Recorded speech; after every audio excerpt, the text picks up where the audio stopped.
जय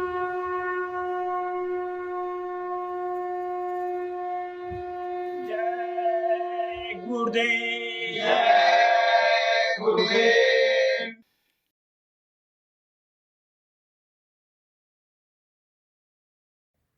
जय गुरुदेव। जय गुरुदेव। उठ जाग मुसाफिर भोर भई, क्यों मोह नींद में सोवत है। उठ जाग मुसाफिर भोर भई, क्यों मोह नींद में सोवत है। जो सोवत है वो खोवत है, जो जागत है सो पावत है। जो सोवत है वो खोवत है, जो जागत है सो पावत है। तू नींद से अखियाँ खोल जरा, गुरुदेव से अपने नेह लगा। तू नींद से अखियाँ खोल जरा, गुरुदेव से अपने नेह लगा। यह प्रीत करण की रीत नहीं, गुरु जागत है तू सोवत है। यह प्रीत करन की रीत नहीं, गुरु जागत है तू सोवत है।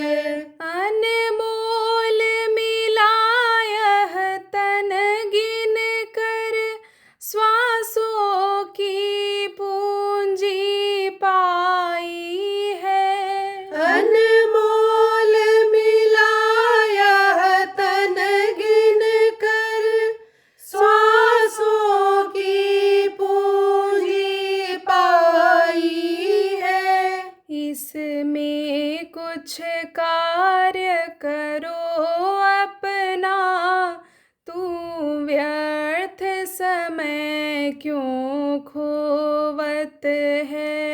इसमें कुछ कार्य करो अपना, तू व्यर्थ समय क्यों खोवत है। उत देख समाधि गुरु की टूटी, भक्तों ने दर्शन पाया है। उत देख समाधि गुरु की टूटी, भक्तों ने दर्शन पाया है। तू आलस में क्यों पड़ी हुई, अपने हित की नहीं सोचत है। तू आलस में क्यों पड़ी हुई,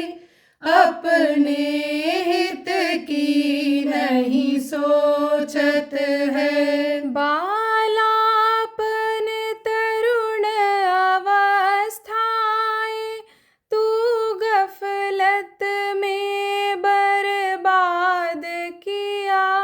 बालापन तरुण अवस्थाएं, तू गफलत में बर्बाद किया।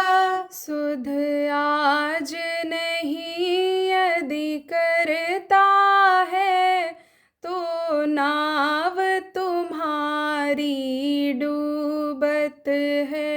सुध आज नहीं यदि करता है, तो नाव तुम्हारी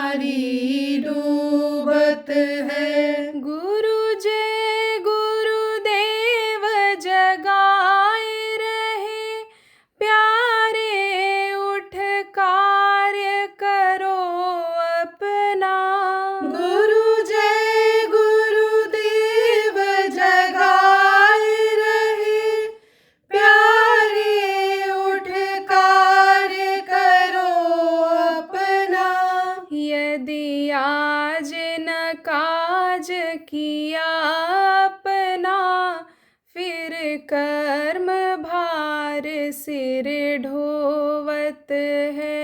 यदि आज न काज किया अपना, फिर कर्म भार सिर ढोवत है। उठ जाग मुसाफिर भोर भई, क्यों मोह नींद में सोवत है। उठ जाग मुसाफिर भोर भई, क्यों मोह नींद में सोवत है। जय गुरुदेव। जय गुरुदेव।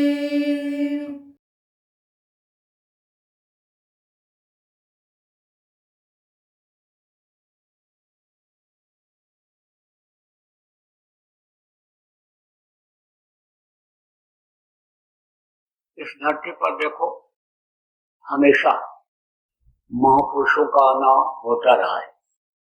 कभी अवतारिक शक्तियों के रूप में आए, कभी ऋषि मुनि बन करके आए, कभी संत बन करके आए। इस धरती पर आकर के लोगों के दुख और तकलीफों को तो दूर करते ही रहे, लेकिन लोगों को चटा करके, बटा करके और जन्म मरण से छुटकारा भी दिलाए। क्योंकि देखो, जन्मते वक्त बच्चा रोता हुआ ही पैदा होता है। कोई भी बच्चा देखो हंसता हुआ, मुस्कुराता हुआ नहीं पैदा हुआ। सारे बच्चे रोते हुए पैदा होते हैं। अब आदमी क्यों रोता है? कोई तकलीफ होती है तभी तो रोता है। तो बच्चे को तकलीफ होती है। क्यों तकलीफ होती है? इसलिए तकलीफ होती है कि माँ के पेट में प्रभु का दर्शन होता था और बाहर जब निकला दर्शन होना हो गया बंद, इसलिए रोता है। दूसरा कारण क्या है कि ये जो गर्म हवा है, ठंडा हवा है, इस कदर उसके मुलायम चमड़ी के ऊपर, मुलायम खालों के ऊपर लगती है कि जिससे मालूम पड़ता है कि सैकड़ों सुई कोई बदन में चुभ हो रहा हो। अभी देखो, ठंडी हवा जब चलेगी तो उंगलियों में, हाथों में, जहां भी लगेगी, चेहरे पर बिल्कुल जैसे मालूम पड़ेगा कि तीर कोई मारा हो, तीर की तरह से लगती रहेगी। ऐसे गर्म हवा देखो जब चलती है तो लू जिसको कहते हो वो भी बहुत गर्म लगता है। तो इसी तरह से बड़ी तकलीफ होती है बच्चे को। अब अभी कुछ समय पहले आपने प्रार्थना किया, चेतावनी पढ़े, हमने पढ़ा, आप कह रहे कि क्या लेकर तू आया जग में, क्या लेकर तू जाएगा, सोच समझ ले रे मन मूर्ख, आखिर में पछताएगा। देखो प्रेमियों, बच्चा पैदा होता है तो कुछ लेकर आता है माँ के पेट से। कहते हैं नंगे पैदा हुए हो और नंगे करके भेज दिए जाओ। जब कोई घर में मर जाता है तो उसके जितने भी कपड़े होते हैं, जितना भी गहना होता है, सब उतार लेते हैं। एक धागा भी हाथ में, गले में बंधा हुआ नहीं रखते और नहला धुला करके और फिर नंगा करके ही भेजते हैं। कहते हैं नंगे पैदा हुए हो और नंगे करके चले जाओगे, भेज दिए जाओगे, ना कुछ लेकर आए हो ना कुछ लेकर जाओगे। कहते हैं कि रोते हुए पैदा हुए हो और रोते रोते ही जिंदगी बीत जाएगी, रोते रोते चले जाओगे। तो इनको किसने कहा? समझदार जानकार लोगों ने बताया, महात्माओं ने समझाया कि भाई तुम जिन चीजों में लगे हुए हो, इकट्ठा करने में, धन दौलत, जमीन जायदाद, कपड़ा, मान सम्मान, इज्जत, ये कुछ भी तुम्हारे साथ नहीं जाएगा। आप ये देखो, बड़े बड़े राजा फौज तैयार किए, दूसरे राज्य पर चढ़ाई किया, मारपीट करके, लूट करके खजाना ले आए, सोना चांदी हीरा मोती अपने खजाने में भर लिया, लेकिन जाते समय कुछ ले गए? कुछ नहीं ले गए। अब आप ये समझो मन उसी में लगा रहा, कि 99 का 100, 100 का 1000, 1000 का लाख, लाख का करोड़ करने में लगे रहे। अब वही मरने के बाद सांप बन करके खजाने की रखवाली करें, कबूतर बन करके, गिलहरी बन करके वहीं घूमते रहते हैं, रखवाली करते रहते हैं। कहने का मतलब यह है कि दुनिया की ये जितनी भी चीजें हैं, ये कोई साथ जाने वाली नहीं। एक था सिकंदर बादशाह, बहुत बहादुर था, बहुत धन लूटा उसने, खजाना भर लिया। तो मार काट करता लूटता हुआ जब इधर भारत पर चढ़ाई करने का उसके समय आया, तो उधर उत्तर पश्चिम में नदी के किनारे ठहरा हुआ था और ठहरी हुई थी, योजना बना रहा था कैसे चढ़ाई किया जाए। तब तक ज्योतिषी उधर से दिखाई पड़ गए। पूछा कि ये बताओ हमारी मृत्यु कब होगी, हम मरेंगे कब? ज्योतिषियों ने देखा तो कहा समय तो इसका आ गया नजदीक, अब तो ये मरने वाला है, लेकिन बादशाह से अगर सीधा सीधा बोल देंगे कि तू अब ज्यादा दिन नहीं रहेगा तो कहीं नाराज होकर के गला न कटवा दे, मरवाने दे हम ही को, इसलिए सोच समझ करके जवाब देना चाहिए। तो विद्वानों ने कहा आपकी मृत्यु तब होगी कि जब जमीन लोहे की हो जाएगी और आसमान सोने का हो जाएगा। वो ठट्ठा के हंसा, कहा ये कब होगा, कैसा समय आएगा, कब होगा, तब हमारी मृत्यु होगी। बोला चलो फौज थक गई है और चलो वापस चलते हैं, फिर आराम करके आएंगे, आराम से चढ़ाई करेंगे, लूटपाट करेंगे। तो वापस जाने के लिए तैयार हो गया। घोड़े उस समय बड़ी तेजी गति से चलते थे, इतना तेज घोड़े चलते थे कि घोड़सवार घोड़े पर सवार होकर के ऐसे जाता और पग जा रहा था, पगड़ी गिर गई और ये पता चला पगड़ी गिर गई सिर पर से। घूम करके पीछे देखा तो पता चला 100 कोस पीछे पगड़ी रह गई। अब आप हम इतनी तेज गति से चलते थे घोड़े, सवारी किया और मंत्री के भी घोड़े तेज होते थे और यहाँ लगाया तो बगा, कहा तुम लोग फौज लेकर के पीछे से आ जाना, हम चल रहे हैं। अब समझ लो कि जब मौत आती है तो कोई न कोई बहाना बनता है, कहते हैं हिल्ला रोजी बहाने मौत, कोई न कोई सिलसिला बनता है, नौकरी लगवाता है, मजदूरी लगवा देता है, कोई न कोई सिलसिला बनता है, किसी न किसी के माध्यम से कुछ कमाने खाने का अवसर मौका मिलता है। तो अब उसको चढ़ा बुखार और इतना बदन में और सिर में दर्द हुआ कि बर्दाश्त से बाहर हो गया। तब सिकंदर बादशाह ने अपने मंत्री से कहा, वजीर से कहा हमारी तबीयत बहुत खराब हो रही, हमको आराम की जरूरत है।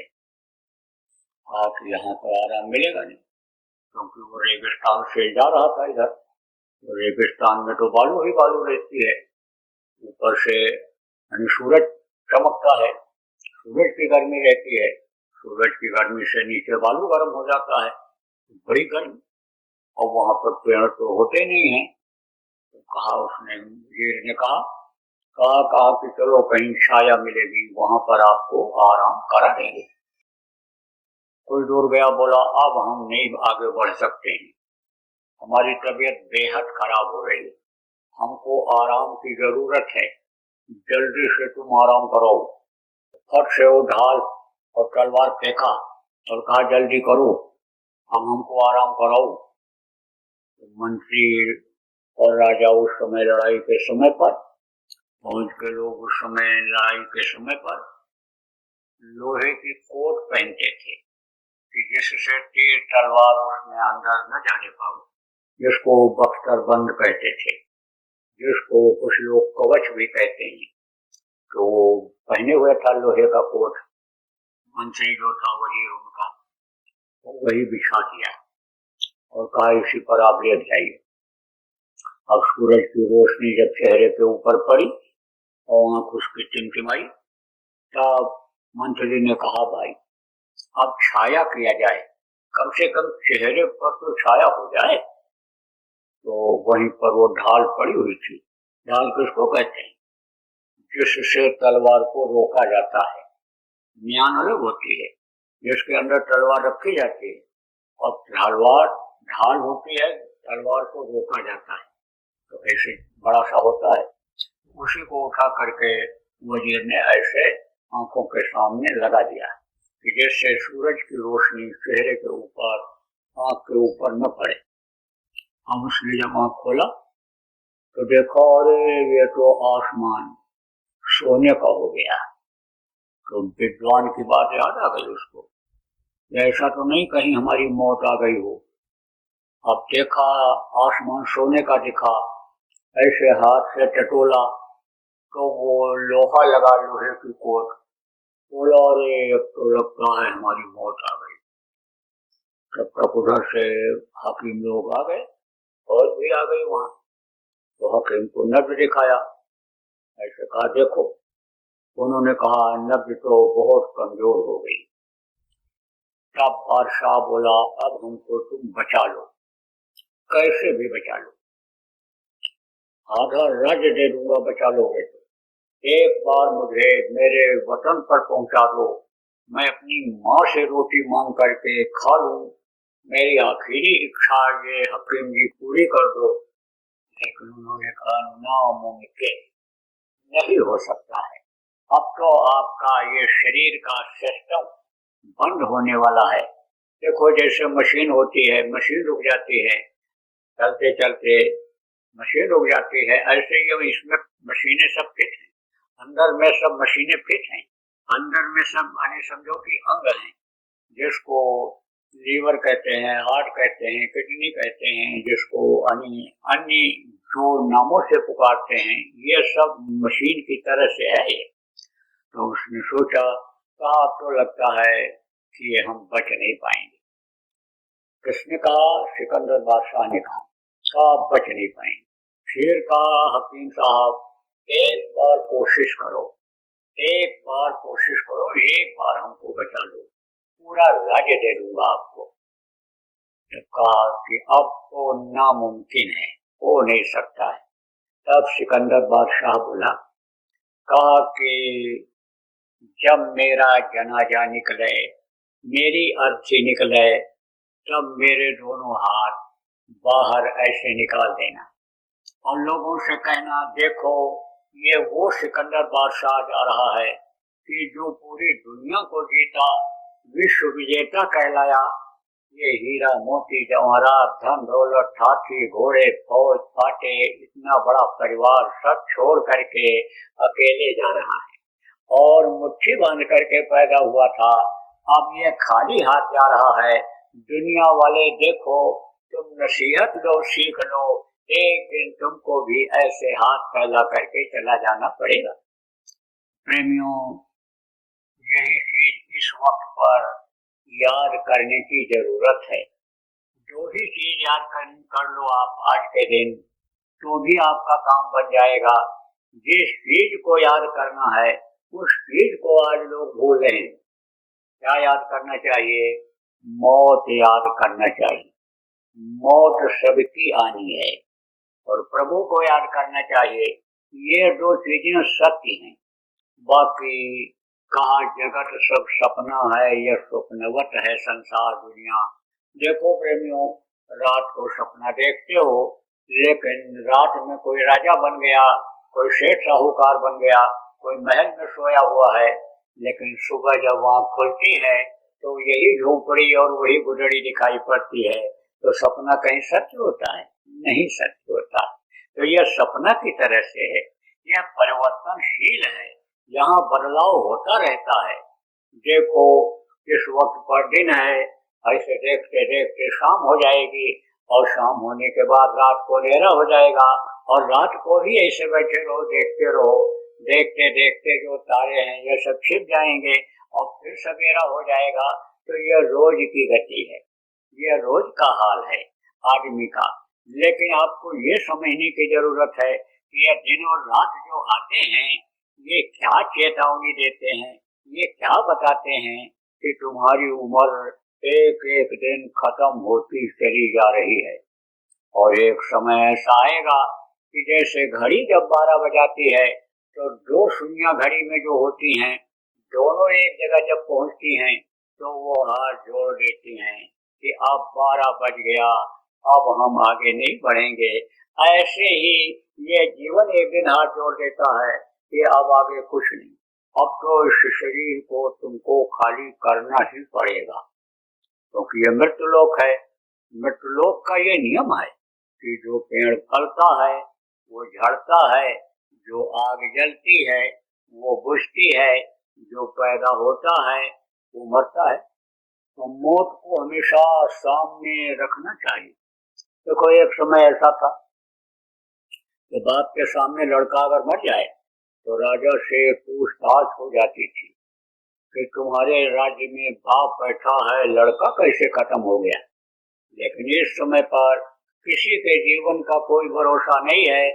सुबह आदमी घर से निकले, कोई गारंटी नहीं है कि 2 घंटे के बाद अभी ठीक ठाक अपने घर में वापस आ जाएगा।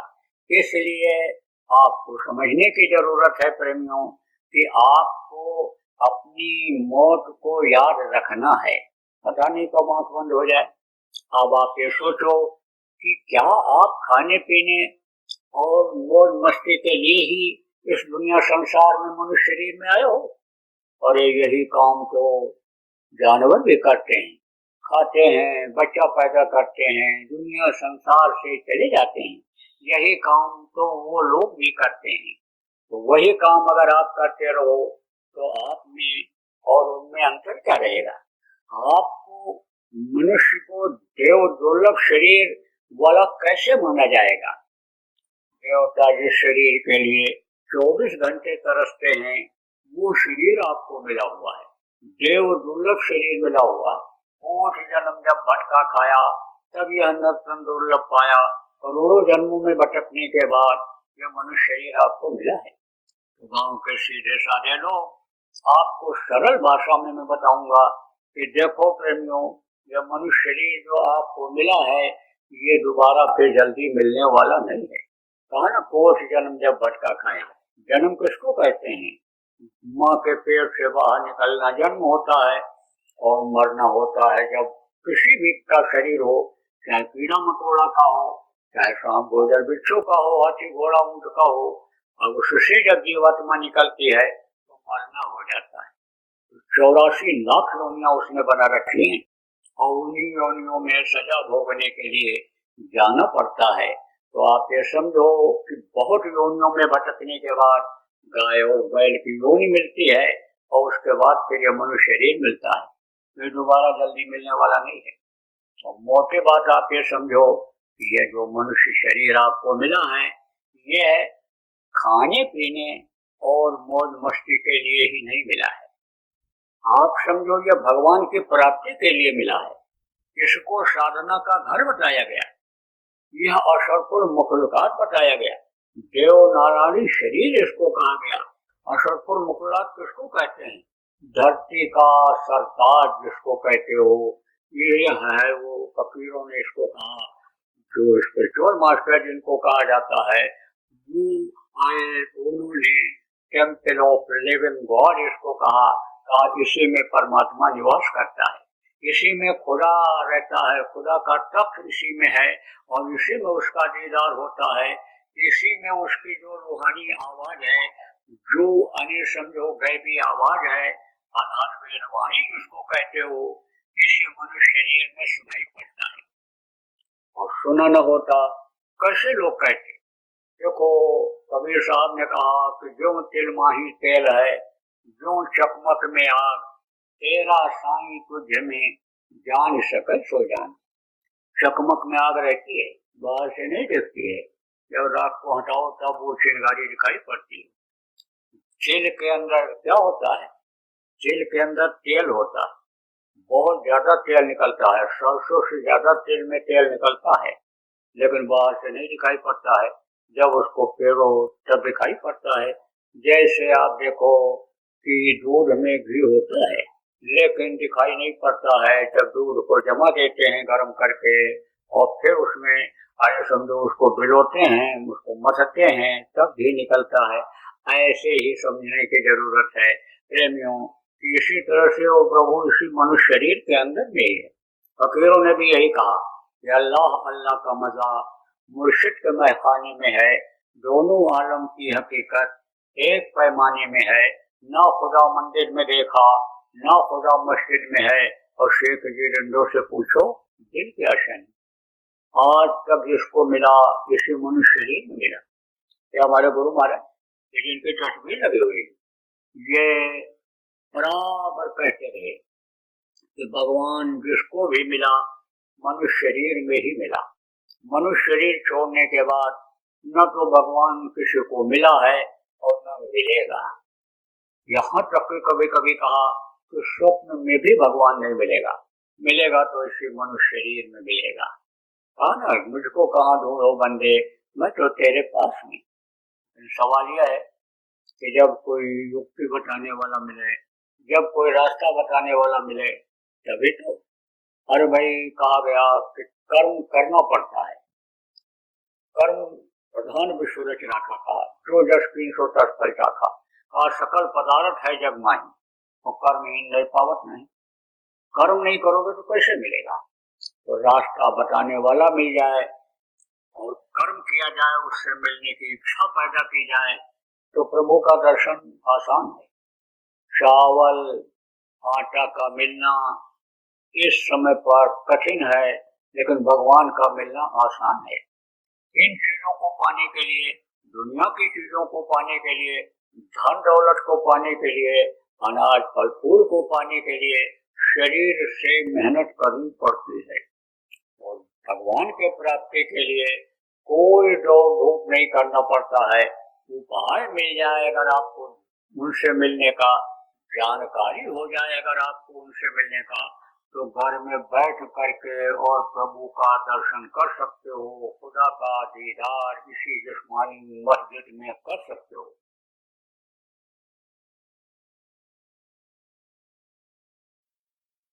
जो दुनिया और दीन दोनों बनता है, धन पुत्र परिवार में बढ़ोतरी होती है, मानसिक कष्ट भी दूर होता है, आर्थिक कष्ट भी दूर होता है, मानसिक कष्ट दूर होता है, शारीरिक कष्ट दूर होता है।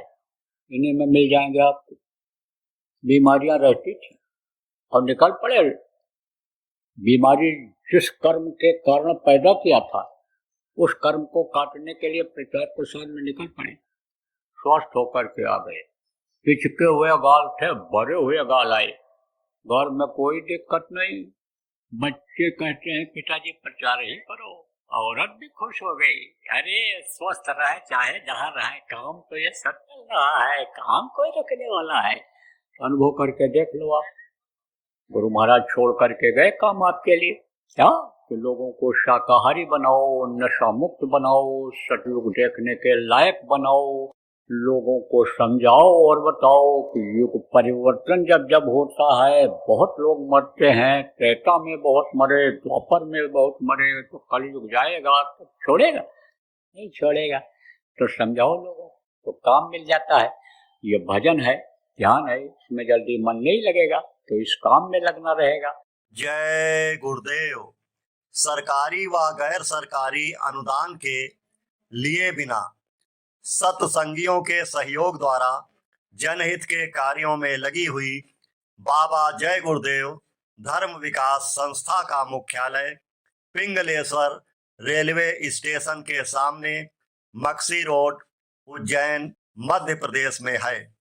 यहाँ पर सत्संग व नामदान का कार्यक्रम होता रहता है। अतः आप श्रोताओं से अनुरोध है कि बाबा उमाकांत जी महाराज के आश्रम उज्जैन एक बार परिवार सहित जरूर पधारिएगा। जय गुरुदेव। आपके सुझाव के लिए व्हाट्सएप नंबर 9575600700।